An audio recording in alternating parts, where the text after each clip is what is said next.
بسم اللہ الرحمن الرحیم۔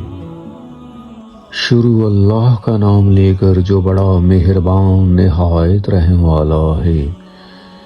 پیارے ناظرین، آج ہم آپ کو 2 قسم کی معلومات دینے کی کوشش کریں گے۔ کچھ اللہ کے لوگ ایسے ہیں جن سے قبر میں سوال نہیں کیا جائے گا۔ نمبر 1، شہید۔ نمبر 2، اسلامی ملک کی سرحدوں کی حفاظت کرنے والا۔ نمبر 3، مرض طاعون سے فوت ہونے والا۔ نمبر 4، طاعون کے زمانے میں طاعون کے علاوہ کسی مرض سے فوت ہونے والا جبکہ وہ اس پر صبر اور ثواب کی امید رکھنے والا ہو۔ نمبر 5، صدیق۔ نمبر 6، بچے۔ اور نمبر 7، ہر رات سورہ تبارک یعنی سورہ ملک پڑھنے والا۔ بحوالہ شامی، جلد نمبر 1، صفحہ نمبر 572۔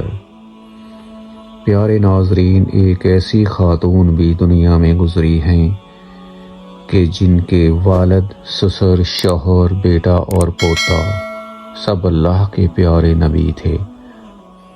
اس عورت کا نام حضرت رفقہ تھا۔ آپ کے والد حضرت لوط علیہ السلام تھے۔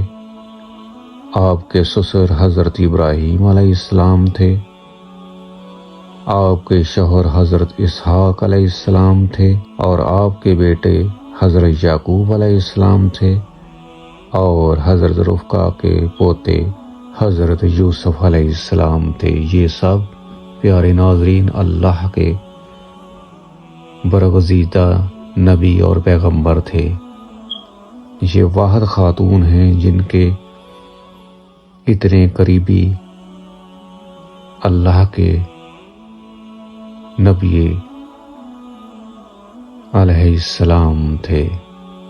اللہ تعالی ہم سب کو انبیاء علیہ السلام کے راستے پر چلنے کی توفیق عطا فرمائے۔ آمین ثم آمین۔